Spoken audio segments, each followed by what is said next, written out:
कसं काय जिरण काय लय खाल्लंय आवडीनं, हे लय आवडतं हे लय आवडतं म्हणून आहे ना. पण आवड कुठं आहे? जिभेवर आहे. म्हणून पोट, माझ्या आईने मी सांगितलं, बाळा कुठे गेला ना तर अन्न हे लोकांचं आहे, पण पोट आपलं आहे. तर थोडीशी जागा शिल्लक ठेवायची, दोन अर्ध्या भाकरीची है ना. मी पाहिलंय काही काही लोक इथरो घेऊस्तोवर खातात, इथरो घेऊस तरी कोंबतच राहतात, कळत नाही त्यात. म्हणून निसर्गाने एक सिग्नल दिलाय, भरत आलं की एक ढेकर येतो, तो ढेकर आला अजून लोक 2-3 भाकरी खातील.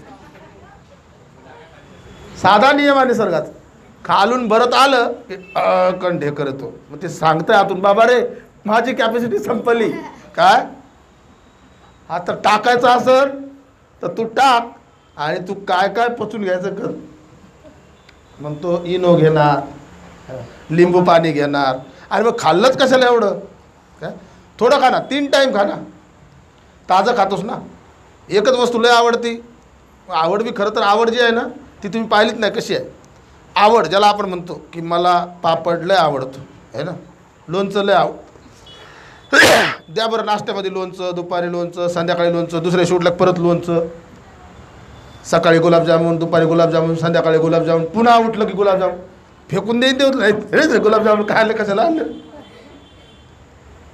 आवडीचं पण काय आहे, आवडसुद्धा जास्त केली ना आती तिथे पा. एवढे ज्ञानी लोक तुम्ही माहिती आहे तुम्हाला, पण तरी आती करतात.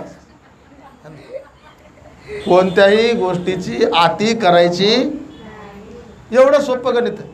मग कुठेही गेले तर पोटाला थोडं रिकामं ठेवायचंच, हा नियम बांधला पाहिजे. विकाल भोजनाविरम, वेळी कुठल्या वेळी जेवायचं नाही. काय लोक दुपारी रात्रीची शिफ्ट करून येतात तरी जेवतात. आणि आहे उचा सह्या महासह्या, आजच्या दिवशी जे उपसधारक आहेत त्यांना सांगतो, त्यांनी मऊ बिछाण्यावर नाही झोपायचं, उंच आसनावर नाही झोपायचं. राजे लोकसुद्धा आजच्या दिवशी सिंहासनावर बसायचे नाही, बिंबिसार बसायचं नाही, अनाथ पिंडक बसायचं नाही, प्रसेनजित बसायचं नाही. आजच्या दिवशी ते साधं संन्यासासारखं जीवन. संन्यासी म्हणजे काय तर सगळ्यांनाच काय जंगलात राहायला जावं का मग काय? तर भगवान बुद्धांनी तशी व्यवस्था करून दिली की घरीसुद्धा तुम्ही संन्यासाचं जीवन जगू शकता, साधं. आजच्या दिवशी काय करायचं तर आजच्या दिवशी माला गंध विलेपन धारण मंडन विभूषण ठाणा वेरमणी सिक्खापदं समाज. आजच्या दिवशी मेकअप करायचा नाही, मग आरशात बघायचं नाही है ना.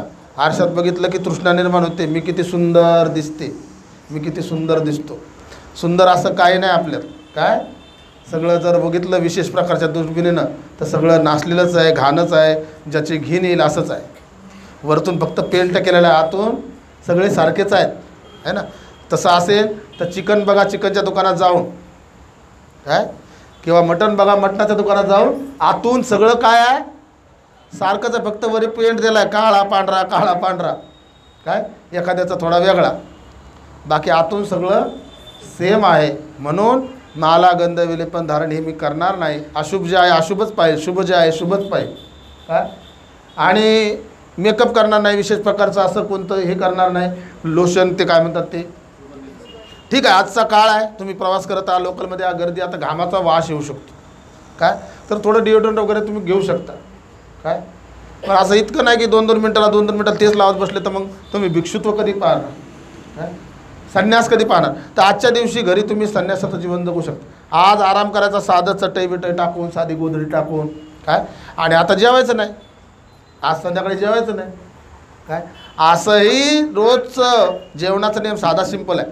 सकाळचं जेवण हे राजासारखं असलं पाहिजे. राजासारखं. राजा कसा जेवतो, अनेक प्रकारचं भोजन त्याच्या जेवणात. सकाळचं भोजन राजासारखं, दुपारचं जेवण प्रजेसारखं हलकं फुलकं, आणि संध्याकाळचं जेवण भिकाऱ्यासारखं. संध्याकाळ जेवण कसं काहीच होणार नाही तुम्हाला. काय हे नियम पाळायचा. सकाळचं जेवण पोट भरून करायचं, सगळे प्राणी सांगायचं म्हणजे सगळ्यात सोपं आहे. सूर्याबरोबर यात्रा करायची. सूर्य आला वाटेल तेवढं खाऊन घ्यायचं, 9, 9:30, 10 वाजेला किती खाम, 11-12ला ते साफ होऊन जाईल सगळं, पोटपोटाचं काम करून घे. संध्याकाळी 5 वाजेपर्यंत मी स्वतः काही नाही टाकत तोंडात, चावायचा पदार्थ टाकतच नाही. एखाद्या वेळी ठीक आहे, पण मी स्वतः माझ्या पोटाची दिनचर्या सांगतो. 11-12ला जेवलो की 5 वाजेपर्यंत मी नुसतं पाणी घेत असतो, दुसरं काहीच नाही. कोणी काही जरी दिलं तर नाही. हा नियम आहे. आणि संध्याकाळी मग थोडंसं तर तेव्हा सांगितलेलं कोंबडीच्या अंड्या एवढं, त्यावेळेस उदाहरण द्यायला हेच असेल कदाचित. मी तर म्हणतो खुद अंडं खाल्लं तरी चालतं उकडलेलं, तेवढाच आहार घ्यायचा एवढा आहे ना. मग काय काय लोकांना सवय असते रात्री जास्त जेवायचं, गोळ्या वगैरे घ्यायच्या. गोळ्या वगैरे घ्यायचं ते कंपल्शन नाही, गोळ्या घ्यायच्या तर थोडं तुम्ही जेवू शकता. आता विज्ञानानुसार आपण बदलत चाललो, तर हे करायचं. आणि आजचं दिवण हे संन्यासाचं, माला गंध म्हणजे सोन्याचा असेल तर घालायचं नाही, जातं रूपरज येतं वगैरे. आजचे दागदागिने काढून ठेवायचे, हां सुरक्षित ठिकाणी काढून ठेवायचे. काय नाही तर ठेवसाल फ्रीजवर काढून, पण त्याचे सांगितलं गायब होईल. काय चांगल्या ठिकाणी ठेवा. तर असं त्यात पण जीव नाही ठेवायचा, त्या दिवशी ते जिथं ठेवायचं तिथं ठेवायचं. पण मग नाही तर ते तेवढंच परत हाय का नाही बघसान, हाय का नाही बघसान, ते संन्यास काही कामाचं नाही. आजच्या दिवस साधं सिंपल जीवन जगणे हे भाद्रपद. आजच्या दिवशी सगळा संघ जमा झाला आणि या ज्या गाथा आहेत ना आपण म्हणतो या संघटित केल्या. अशा 3 महत्त्वाच्या घटना आहेत आजच्या दिवशी, त्या घडलेल्या आहेत, त्या आपण पालन केल्या पाहिजे. दररोज आपण आता धम्मपद वाचत आहोत. मी मगाशी बाबाला असा इशारा केला काय की मला जाणवलं एवढी सुंदर वंदना चालली होती, एका लयात एका सुरात आहे ना. मला असं वाटत होतं की हे सगळे देवता लोक आहेत. काय सुंदर वंदना झाली आजची, खूप छान आवाजात, जराही बिघडलं नाही कुठे, खूप सुंदर झालं.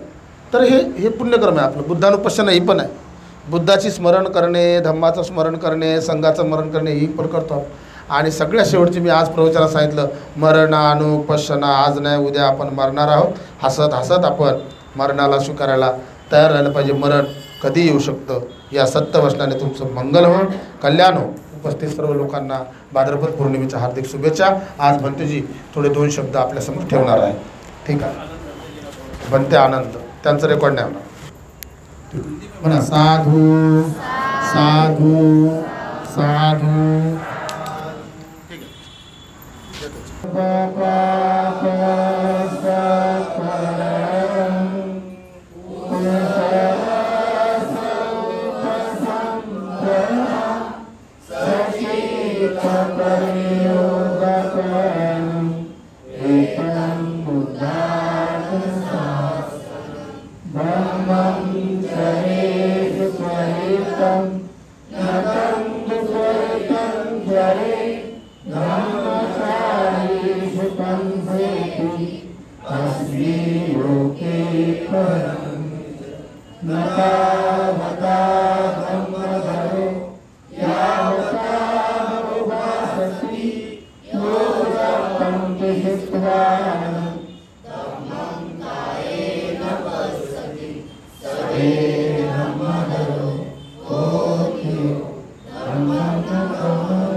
Bhagwan